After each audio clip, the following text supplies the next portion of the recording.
Hey everybody, welcome to the garden. I hope you're having a great day. Shout out to the lemon and lime lovers and everybody in between. It's time for a market recap. Alright, so before we hop right into the charts, quick reminder guys, if you enjoy the content, if you enjoy the value I put out, make sure to give me a like and subscribe. I really appreciate it. And more importantly, if you're interested in trading with me or learning how I trade or trading with other people, we have a great community down in the Discord below. You'll find that link. And if you're interested in any of my services, you'll find the information to those services in the Discord as well as in the Patreon link you can also find down below. So getting into the charts, let's start off with Dixie. Looking at Dixie, like I've been saying for the past couple, almost like 2 years now at this point, we're pretty bullish, okay? So Dixie's been pretty bullish pretty much ever since this daily downtrend line you're seeing here got taken out. We've changed character, and we had our pieces of evidence emerge after we took out that downtrend line. We make that lowest low point, tapping in and really just filling out that monthly bullish fair value gap. Coming back and generally holding this big blue zone here, which is about a 5-year plus, in this case, accumulation zone. We then lead up, breaking that daily downtrend line, creating a new higher high from these lower highs. All right, and then more importantly, we finally create a higher low right in this area, which now has changed the trend on dollar to the upside. And essentially we're now in this uptrend from here going forward. Okay, so this rising diagonal trend line is the current uptrend we're in after changing character from this downtrend we've been in. So until this uptrend line is taken out, dollar is in an uptrend. Now that doesn't mean it's just going to keep exploding higher. As you can see, it's really weakening out today off of the data that came out. We really beat on jobs. On the inflation numbers. That was very unexpected for at least most people who are experts. Inflation came in a lot weaker than expected. So that is really being shown here in the dollar chart. We also have FOMC today in about an hour, give or take. We're going to get the Fed rate decision, and then in an hour and a half we'll get Mr. Jerome Powell speaking. Again, if you're interested in hearing about that, you'll find me streaming in my Discord. So if you can't catch this one, be in the Discord for the next stream. I watch the streams and kind of commentary over everything that's happening.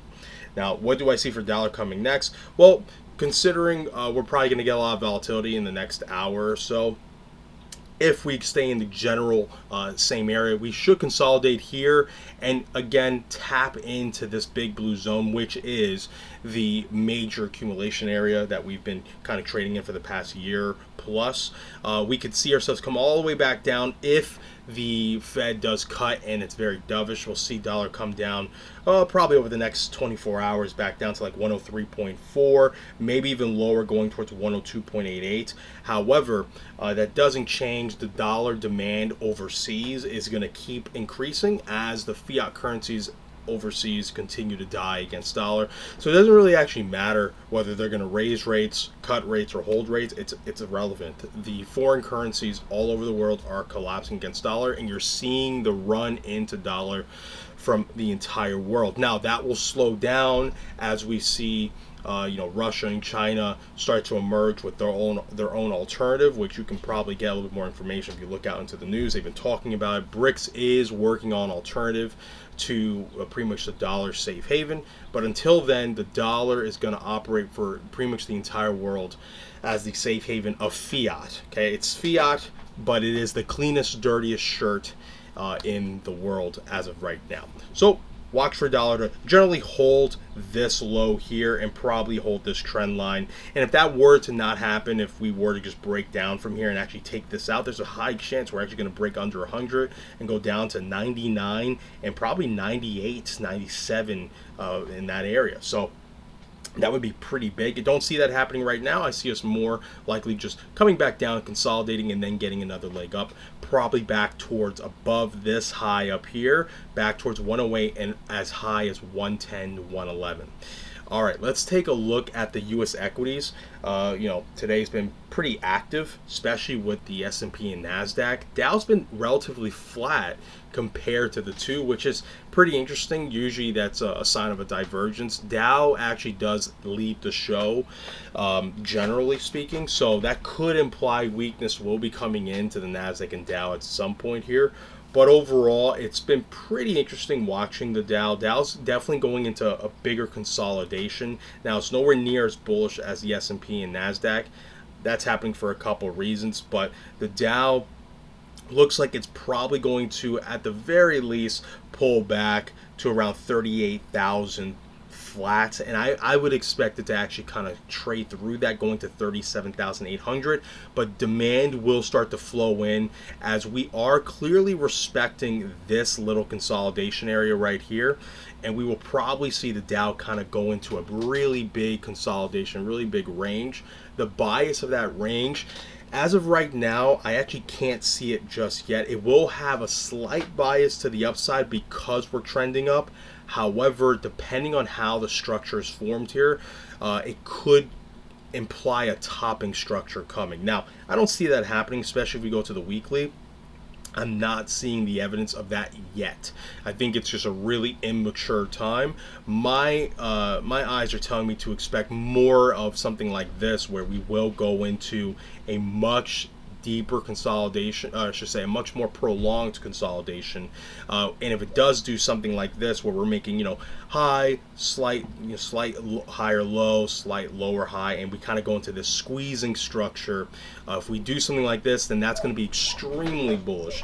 Now let's go into a scenario if we don't do that and we do something more akin to like where we just kind of break down like this and start kind of making our way back down to 35,000 almost. Depending on how we drop, if we drop in a grinding fashion, kind of like I've drawn here, that will still imply upside continuation, as long as on the weekly we don't take out 32,400, give or take.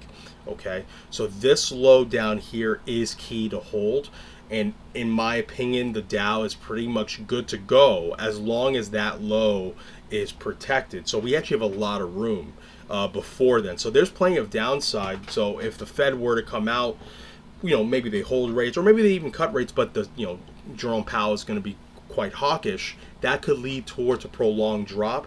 And I will say this, and if you look back in history, the Fed's not a fan of cutting rates while the S&P is really high up, which we'll go over in a second here. But generally, they like to cut rates, the Fed, when there's been a drop, a correction of some sort. So there's a chance where they won't cut rates this time around, they'll hold, and they might come out quite hawkish to then bring pressure to the market that will essentially open the door as we go into September for the actual rate cut to occur. So that could happen, but again, we'll see. There's no point in really trying to map them out on the day it's going to happen. We will find out in about an hour here. But in my opinion, this is opening the door towards a consolidation, and whether it's squeezing and going kind of symmetrical or kind of grinding lower, it remains to be seen. But overall, it is bullish. The trend is up, and you don't want to really battle the trend. That's where you're just going to find yourself in some trouble. All right, next is the S&P. S&P, as you can see, much stronger, much more bullish, just having straight up continuation in price discovery. And it's interesting because watching a lot of other traders or other people who are analyzing the markets, there was a lot of people here who were calling for a major drop to happen for whatever reason. There's plenty of reasons out there, but as of right now, there's not much to be said. It's in price discovery. Okay, now that doesn't mean it can't just pull back all of a sudden, especially on a day like today. We'll have to wait and see what the Fed says. But overall, it is just in price discovery. And my advice to anyone who ever asks me, and this is a pretty common question, what do you do in this situation? Is it time to short? My opinion is you don't really want to trade against the macro trend, and we can tell it's the macro trend because the weekly and monthly, everything's trending up, and obviously, like I said, we're in price discovery, so you don't want to really trade against that. You just want to hold tight if you're in, or if you're waiting to get in or waiting to make a decision. If you want to be bearish, wait for a protected low to get taken out, and once that happens, you'll get all the opportunity you want to get short. And if obviously you want to be long in the market, just wait until assets have a pullback, prove to hold those protected lows, hold that first important zone of demand, which for the S&P would be right over here as of now. Okay, and if you get the evidence you need to buy, take the buy, and then obviously if you're wrong and it takes out those lows, just exit. It's really that simple. Okay, so for the S&P, very powerful, very beautiful, looking like it's going up. We'll see if anything changes after the Fed rate decision today. Next is the NASDAQ, same story, taking out the highs and in price discovery. There's really nothing more to be said. We can try and guess where it'll top. It doesn't really matter. If you're in it, enjoy the ride, manage your positions. If you're not in it, do not chase it, and definitely do not short it just to short it. That's what stupid people do, and I don't want a stupid person listening to me. Okay, you're not stupid. I believe in you, and if you don't know what you're doing, that's really your sign to do nothing, and doing nothing is the right decision. Okay, doing nothing is the right decision when you don't know what's happening.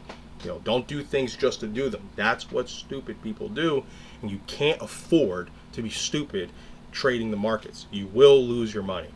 All right, so just stay out of the way if you're not in it. If you're in it, enjoy the ride, and obviously just wait for an opportunity. Okay, all right, let's go into oil, then we'll look at gold and silver, and then we'll get to Bitcoin. If you're interested in just one or two assets, just make sure to check down below. I usually have the timestamps in the video, so you can skip ahead to anything you want to actually listen to, or kind of bounce around.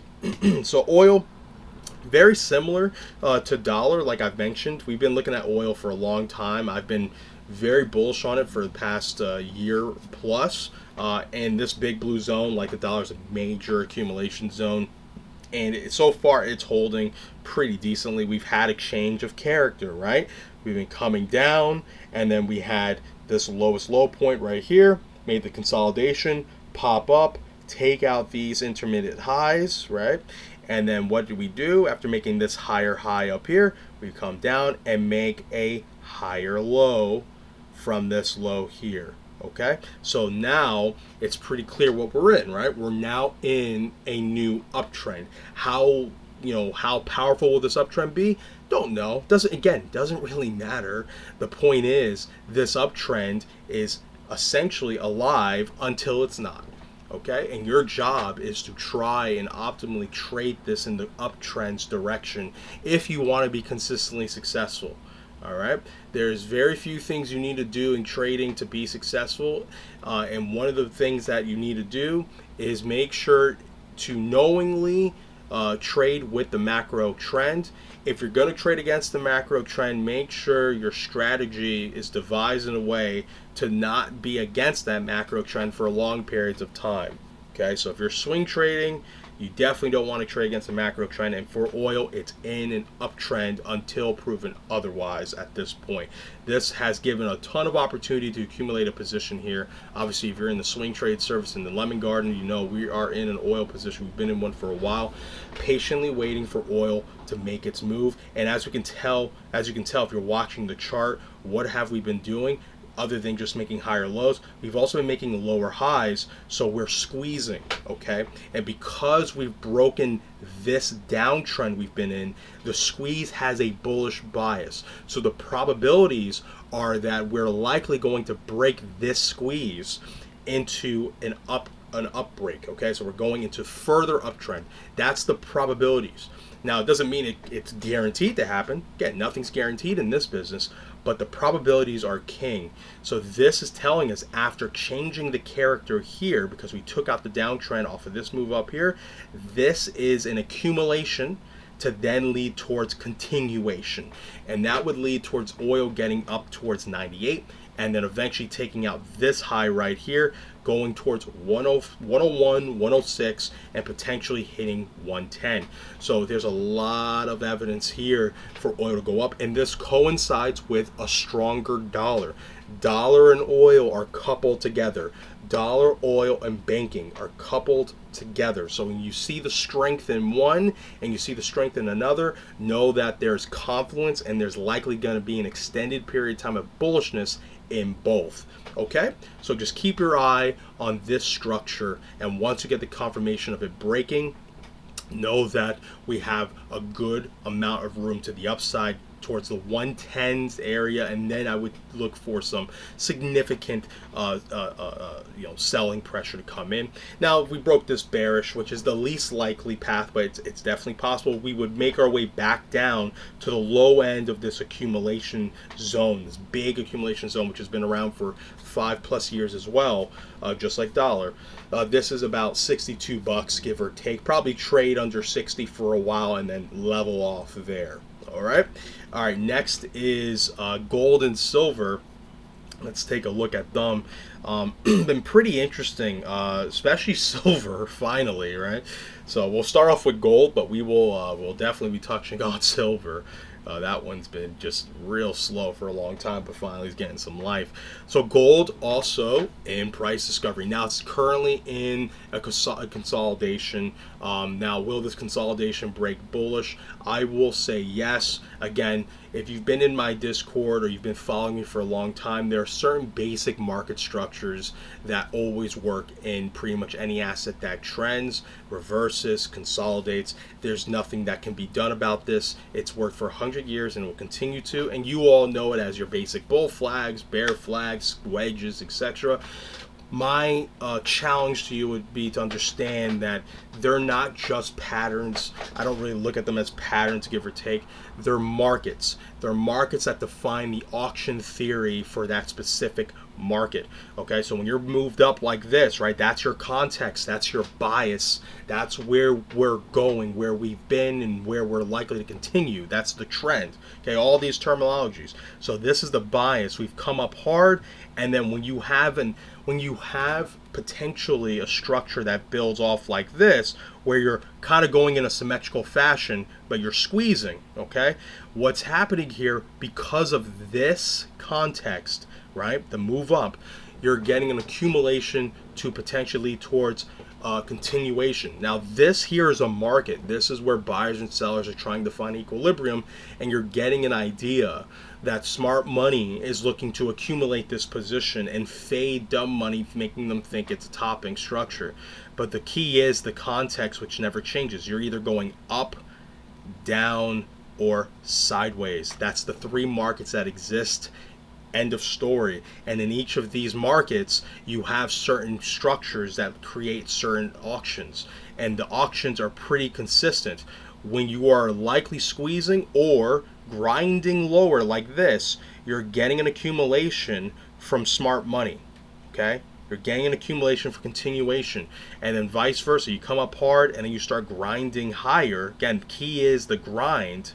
Okay, when you start doing this, you're getting a distribution of smart money, tricking dumb money into buying higher while smart money is selling to them. Same here, tricking dumb money into thinking that it's going to drop. A topping structure's forming here while they're buying, and then right here, tricking dumb money into thinking it's dropping while they're buying lower. Because the key is, when you're smart, you want to buy things at a sales price, and then you want to sell things on a premium. And when you're dumb, you do the opposite. Do not be dumb. Okay? Do not be dumb. You're trained to be dumb in these markets. Stop it. And you can stop it. Okay? So when you have a move up, there's your context when you're uptrending. What am I going to see here? Start looking at the lows, right? So you're seeing here's some lows here, and we'll make this a line chart so it's even clearer. Let's get rid of all the doodles. So here's a line chart. Okay? So here's a line chart. So this is an immature structure. Okay, but we already have some answers. If we look at the lows after this big move up, so from here, let's take off this magnet so I don't stick to every damn low. So from here to here, here's your lows. Okay, so you're making a slight higher low from this low to this low here. So slight higher lows. Okay, and then let me draw that a little bit better, like that, okay?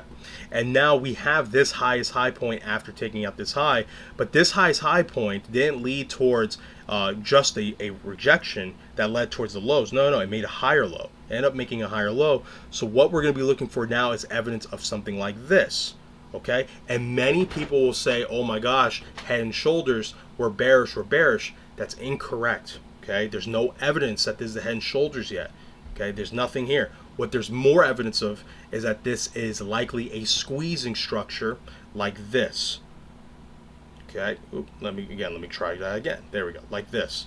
All right, and in this scenario, this is significantly more bullish. Okay, there is a lot of tricks they play to try and show certain structures within structures, but the key is looking at the lows and highs. Head and shoulders, you're going to be looking for equilibrium. That's not what we're getting here, at least not yet. And we can tell if we turn on the candles, okay, the candles will show the story. You're seeing that there is slight higher low, and then you're going to get a slight lower high if we go into a squeezing structure. Now, what does that imply? It implies that we're still in price discovery and the uptrend is still healthy. And one of the reasons why we know the uptrend is still healthy is because the one thing that can't change is the context or the bias, which is the up move. Okay, so there's clear signs that gold is still bullish. And the reason why this is important is this touches on with Bitcoin. Gold and Bitcoin have been correlated pretty well for the past couple months here. And Bitcoin, just like gold here, has been in a very peculiar time with its price action. And many people have been mixed, it's bearish, it's bullish, it's bearish, it's bullish. And you're going to start seeing the same thing on gold. But just know, currently, the evidence will show as time goes on, if we do something like this, that we're actually in a much more bullish structure and not some sort of head and shoulders that many people will see us doing when you do something like this. This is what they're going to envision, like, oh, we're topping. There's no evidence of that, okay? There's no evidence of that. It's too soon. There's more evidence that we're actually going to go into a squeeze because of these lows already. Now we're waiting to see if we get a lower high. All right, so let's go on to silver. So gold's very bullish right now. Gold's very bullish. And before we go to silver, if it were to break down, let's just say it fails and it breaks down hard.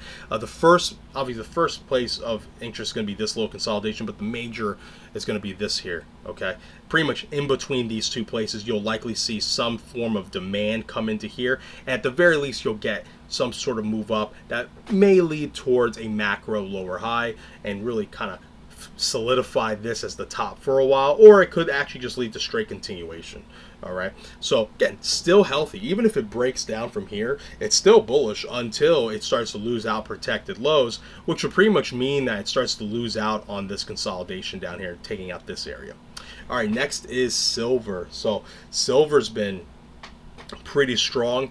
Unlike gold, though, it hasn't taken out its all-time high yet. Let's go to the monthly real quick so we can take a quick look at it. So it's finally broken this bullish consolidation here. Okay, so this was very satisfying.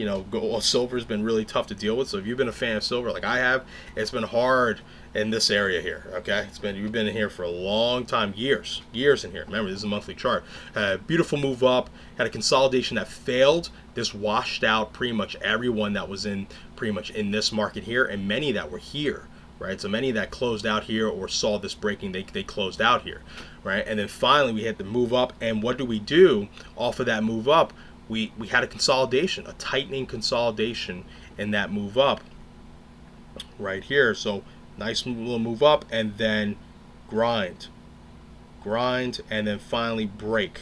Okay, so yeah, a little like bull flag structure here that finally broke bullish, and now we're likely going to see on the monthly a move going towards 34. Now we got really close here, but we will likely see a little bit more, obviously, unless some things change fundamentally with the markets, like maybe the Fed does get a lot more hawkish, but I don't see that happening. But 34 is likely where we're getting to, and then this area will provide as a major supply area, so there will be some demand that hits here, but it will be met with a lot more supply and most likely come back down. And then as long as we can pretty much hold this consolidation. So hold 25, if we trade there or trade higher, opens the door towards major continuation and finally silver taking out its highs over the next couple years. Okay, so silver is looking fabulous. If we go to the daily here, daily is also consolidating. Now it's again early on.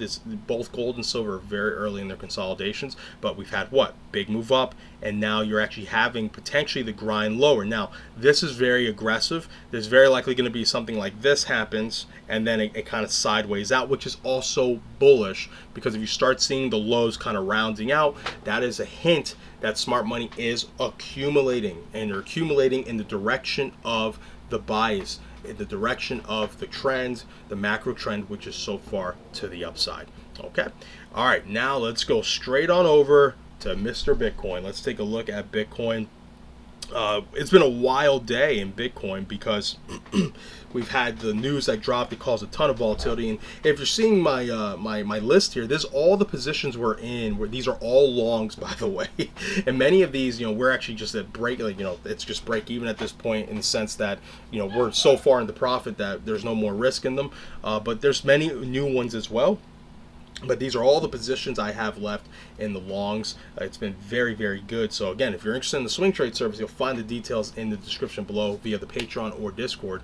It's been very solid for these past. We've been doing that service for almost 3 years now, and I can't say how proud I am of it. It's been fabulous. Less than I think we have less than 5 losses in that. It's crazy.